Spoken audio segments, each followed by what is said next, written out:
What is going on, folks? It's CJ here, back with another movie review. A little different this time. I'm doing a video review of this film.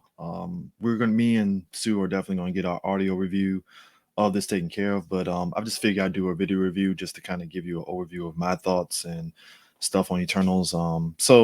Anyways, this review, we're going to be talking about Chloe Zhao's movie Eternals. Um, This film is definitely interesting. I say interesting because in the years that Marvel Studios has put out these comic book films and stuff, there's a certain rhyme and reason and style that they have when they do these films. And while all the films aren't the same, a lot of people sit there and say, "Oh, all the MCU movies are the same." They're not the same, in terms of the tone and how they go about it. Eternals is a bit different. Um, what you have a movie based off a property that is crazy high concept. For those that don't know, Eternals was a property that Jack Kirby had did when he was leaving DC. He was previously at DC doing New Gods, and essentially what he did was he took his ideas of what he wanted to do for New Gods before DC pretty much kind of took him off the book, took those ideas, and when he went to work to Marvel, he just took those ideas and structured them into Eternals. Um, so even for me, somebody that is well versed to a degree, I read a lot of comics since I was a kid to this day. My knowledge on cosmic Marvel stuff, I know a lot of stuff just from reading, whether it's Fantastic Four, a lot of the stuff with the Shi'ar, even the stuff with Silver Surfer and Galactus and all that stuff. Um, Guardians of the Galaxy and such, Annihilus, just all those things that make up Cosmic Marvel. The Eternals, the Celestials, and the Deviants and stuff were always something that was way above what we typically know of them. So to do a film on this, what you have is a movie that is very sink or swim. And what I mean by that is the movie expects you as the audience member to pretty much know who these characters are, and if you can't catch up with what they're doing, then oh well. And I kind of understand why this movie is very divisive in that regard and stuff, because it's throwing it's pretty much swinging for the fences on a lot of stuff. And I would probably say about 75% of it hits, and the other 25% are things that kind of doesn't exactly stick the landing in terms of the execution and concept of it and stuff. So the baseline of this film is that the Eternals are a group of beings that are pretty much heralds for the Celestials. They pretty much, go to planets and, rid them of, um, deviants, and then, so humanity or whatever living creatures on those planets can just kind of, thrive and stuff without the deviants and stuff. And in particular, in this instance, they're on Earth and they do the job, but yet they're still stuck there. There's a big plot twist that kind of gives a good idea of why these things are happening and stuff, and it's actually pretty good, in a way.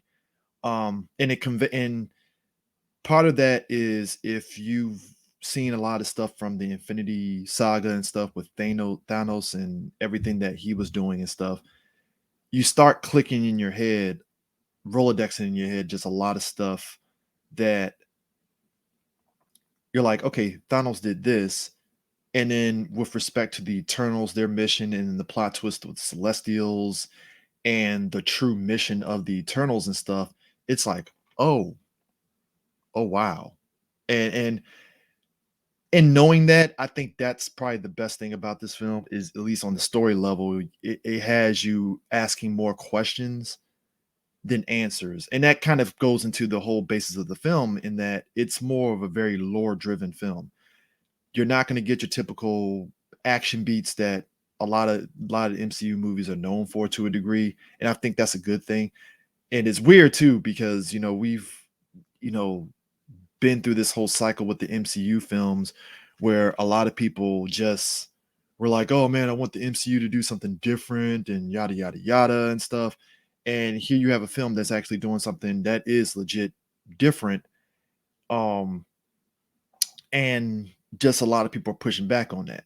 Now, at least for me, like the negatives of the film for me has a lot to do with a little bit of the pacing, the editing, and also some of the characters do get a little shortchanged. So you have characters like you have Gemma Chan playing Cersei, you have Richard Madden playing Icarus, you have Kumail Nanjiani playing Kingo, Leah McHugh playing Sprite, Brian Tyree Henry playing Fastos, Lauren Ridloff playing Bakari, Baron Cogan playing Druig, Don Lee playing Gilgamesh, um, you know, Salma Hayek playing Ajax, Angelina Jolie playing Athena. That's your core Eternals, and then Kit Harington playing Dane Whitman, which I'll get into to a second. Um, so out of all of them, it's really Salma Hayek's Ajax, and I will even say to a degree, um, Don Lee's Gilgamesh that really well, I can't even say Gilgamesh. I would probably say Fastos to a degree and Kingo that kind of really is, to be honest, it's really Ajax that gets the short change. I think all the characters, all the other characters in Eternals, you get a baseline idea of who they are, and you do get some character development with them and stuff, mainly through their interactions with the other Eternals and stuff. In particular, Gilgamesh and Thena and stuff, and you see their relationship and stuff, which I think was pretty good. You get an idea of their relationships and stuff. But I think Samahai as Ajax is probably the one that gets a little bit of a short change and stuff, but at the same time, the movie does a good job of kind of establishing who she is as this leader of the Eternals and such. Um, the big standout out of all the Eternals, honestly, is Lauren Ridloff's Makari. She's playing a deaf super speedster and stuff. And what's interesting too is that we've seen speedsters in movies and TV shows and stuff, whether you had the Flash TV show, unfortunately, Zack Snyder's Flash, Quicksilver in the X-Men films, and Quicksilver in Age of Ultron and such. And I think Makari is probably the first time that they've actually taken a step up, at least on the MCU, in terms of showing speedsters and stuff. Because like I said, for me, I liked the Age of Ultron Quicksilver and how they showcase his speed, but I think with Makari, they really kind of took what they did with Quicksilver and stepped it up big time with her and stuff, and showing her power of super speed and stuff. And they do a good job of showing all the Eternals power sets and stuff and what they can do and stuff. Richard Madden playing Icarus in particular, you're definitely going to get a lot of Superman vibes from him and stuff. You're going to hear a lot of people kind of compare him to Zack Snyder's Superman and stuff, which kind of ties into something that Sue, when we do our audio review, you're going to hear him say.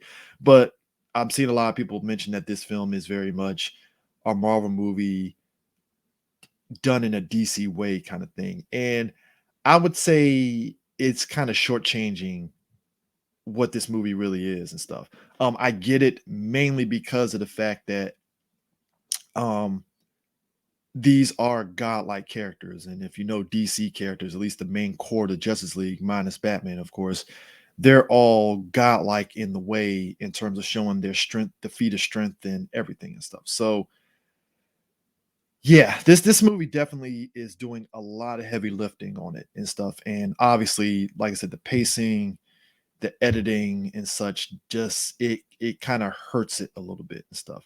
Not to where it diminishes the enjoyment of the film, but like it could have been a little bit better. They could have cut down some scenes a little bit, and they could have, kind of, edited a little bit better to where everything kind of flows a lot and stuff. But past that, I don't know. It's just seeing it and just really trying to really marinate on it. There is a lot of things that is doing expositions and everything that they do to describe it that I think a lot of people are going to probably go back and watch this again to kind of pick up on those things. And I think what I'm trying to get at is you're definitely gonna have to probably watch it again and maybe ask somebody that knows about Eternals, that's comic book lore, or even go online and look up these characters because it's a lot. It's definitely a lot. And past that, though, just beyond that, I think visually the movie is fine. They even the action sequences when they show it, it's actually really great. You know, the cinematography is great. Them shooting on location and stuff definitely helps the film as well because for a film where there is a lot of drama, there is a lot of talking and stuff, and characters interacting with each other, putting them in that space of um being in these actual, locations, and it's not like green screen locations, it definitely helps. It definitely enhances those scenes in a way to where you feel like it's very lived in. Like you and I think that's the thing that captivated me with this film is that they did a good job of showing these characters in a very lived in world, these very larger than life characters, godlike characters living among humans in this very lived in world, and it's very believable and stuff. So I think with them kind of swinging for the fences, they pretty much did pretty good for the most part and stuff. Like I said, little quibbles aside and stuff. So if I had to really nail down anything, I'd probably say this is a solid 7 out of 10.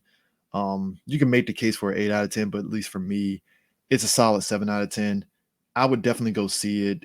It would definitely, at least for me, make somebody like, hey, you know what? Let me go to the comic book store and read up on these characters and stuff and get a better idea and stuff. Um, Also, real quick, um, Kit Harington's Dane Whitman. Uh, Again, he's a character that a lot of people don't know about. But I think what was interesting is that they went all in on really enhancing the lore of that character, Dane Whitman. Um, Real quick, not really a spoiler. Dane Whitman in the comics, he's the Black Knight. And there is a history with Black Knight in regards to the Eternals, specifically Cersei. And I'm curious on how they're going to do that. Because again, this is a character that has a lot of deep history, a lot of lore, and it's like, okay, they're really going for it. And I think that speaks to the mid-credit sequence and the post-credit sequence in particular, and the fact that it's huge, deep cuts. Like when you see both post-credit sequence, you probably will be a bit confused, but when you read up on who what it means and stuff, it's definitely going to be like, oh shit, like this is great, pardon language. But um, but like I said, I think that's the overall mantra of this movie. Very high concept, and hey, you either are along for the ride or you're not. So but yeah, that in mind, be sure to watch out for the audio review of this that me and Sue are going to do. It might be a little bit more spoiler audio review, honestly, because I think at this point when people see it and stuff, whatever and stuff, it'll probably be out Sunday. So that might be the spoiler review of it and stuff. But yeah, at any rate, yeah, that's it. And like I said, 7 out of 10. Definitely check it out. And like I said, be sure to throw your opinion on the film in the comments below. And that's it. Peace.